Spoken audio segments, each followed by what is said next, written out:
Hello, folks. What a lovely weekend. Nice to see you again.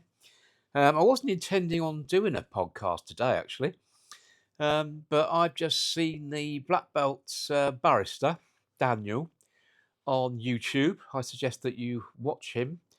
The title of his podcast was State Sponsored Media. And I was so outraged listening to it, I thought I'd got to get onto here and say something about it and to encourage everyone to watch the Black Belt Barrister state sponsored media podcast and go from there. So I'll give you a rough idea what it's about. Apparently, what's happened is the government are now having a public consultation because what they want to do is to influence the likes of YouTube to promote what they think should be promoted on YouTube in the UK, i.e., the BBC, BBC Two, ITV, etc., um, which would minimise or stop us watching the things that we want to watch on YouTube and be pushing on us the likes of the BBC. We're talking state control here. They're calling it state-sponsored media. Um, YouTube are outraged with it as well.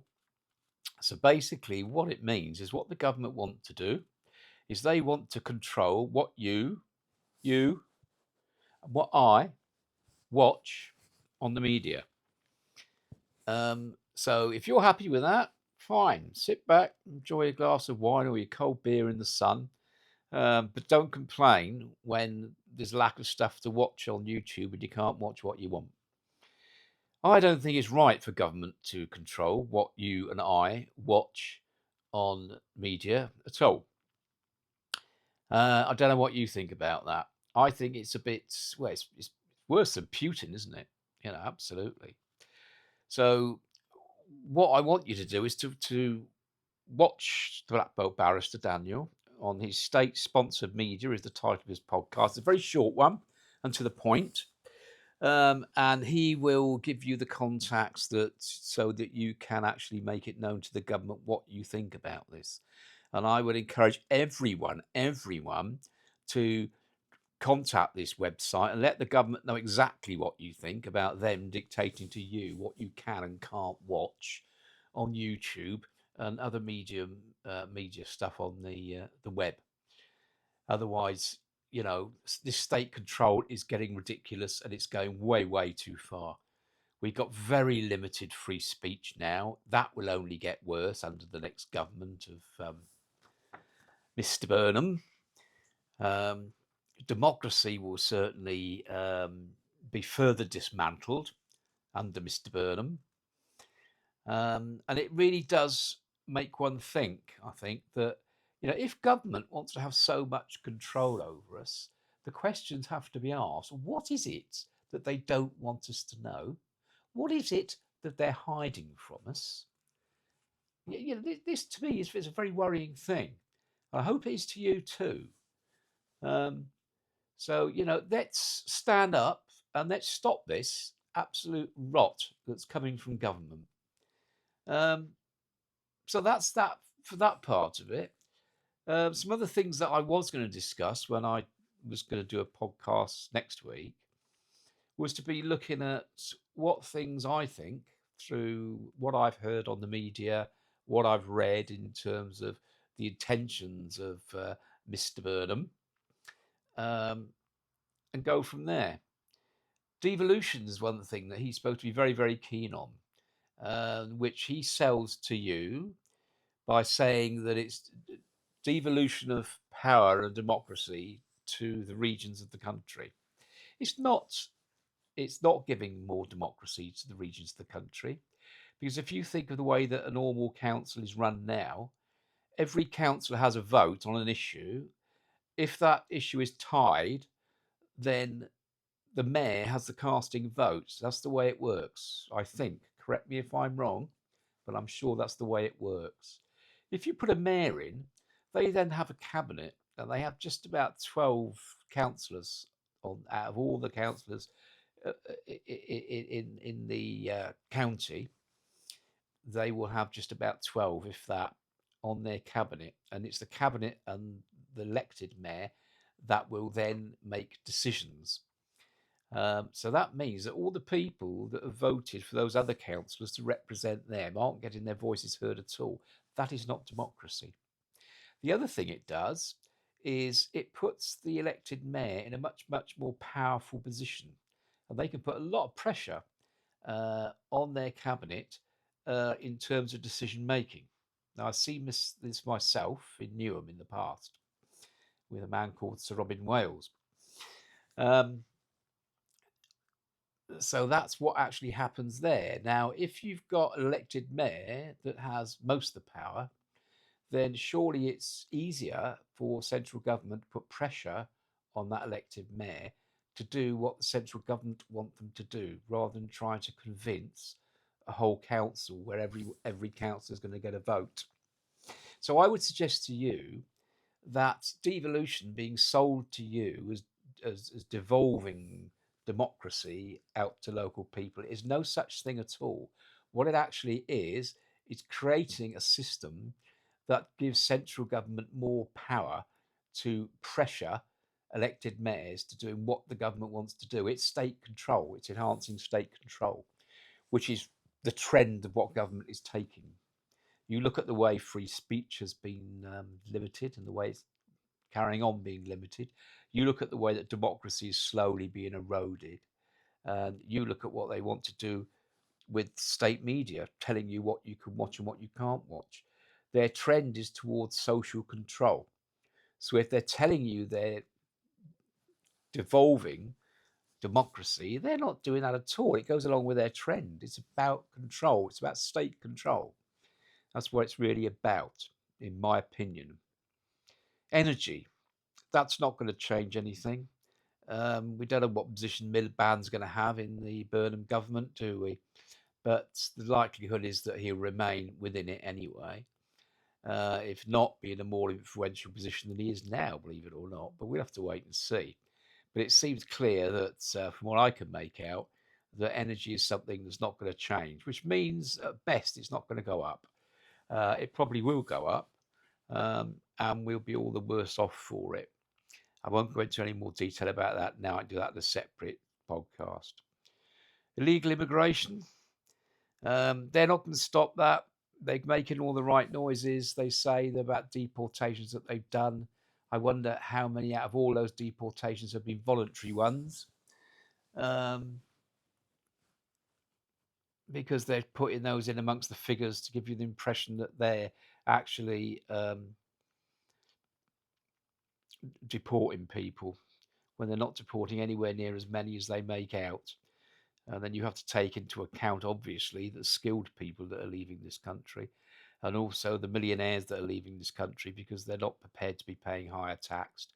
As one millionaire said on television in 2004, is that he's not going to stay in Britain because he doesn't mind paying millions in tax, but he's not prepared to pay this government millions in tax because they'll just throw it down the drain. Very good point. So lots of millionaires are leaving the country, aren't they? Going on to defence, yes, they're going to spend a bit of money on defence, aren't they? But nowhere near enough, putting it up a little bit. In my opinion, defence needs to go up to 5 or 6%, absolute minimum, and very quickly within the next 12 months.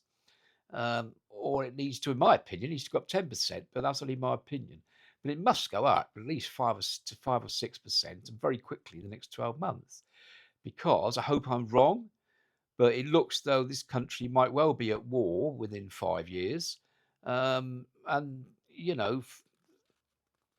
can't we learn from history? Second World War, we were caught with our trousers down, weren't we? We must learn from history, Mr. Burnham. Wake up. We must learn from history.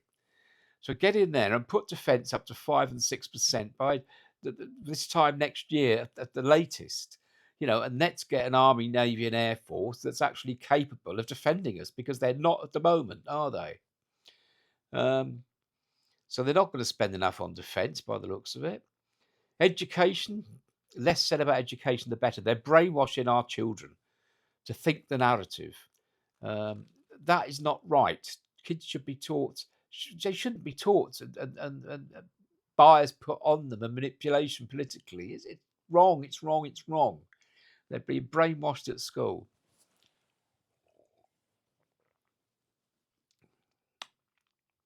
And then where do we go on to? I've got the welfare state here.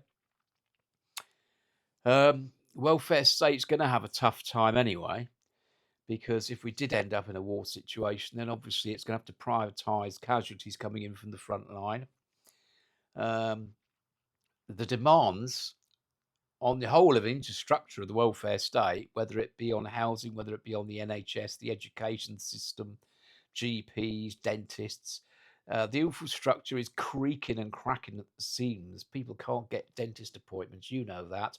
People can't get GP appointments. We can't have loads and loads and loads of more people coming over until we have the infrastructure for it.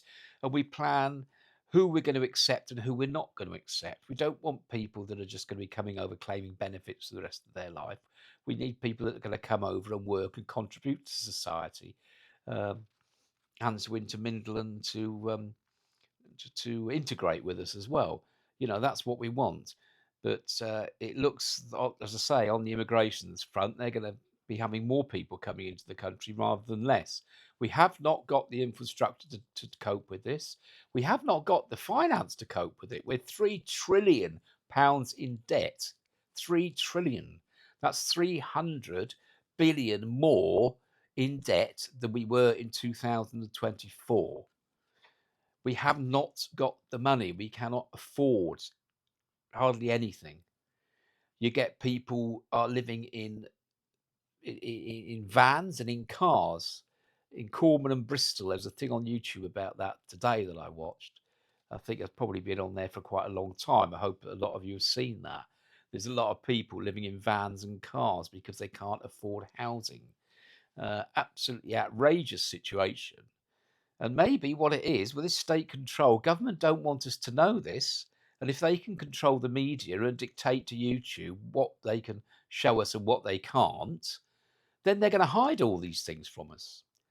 And what is most frightening is, why are this government doing this now when Burnham's going to be coming in very soon? What plans have they got that they don't want us to know about? What is it they want to hide from us?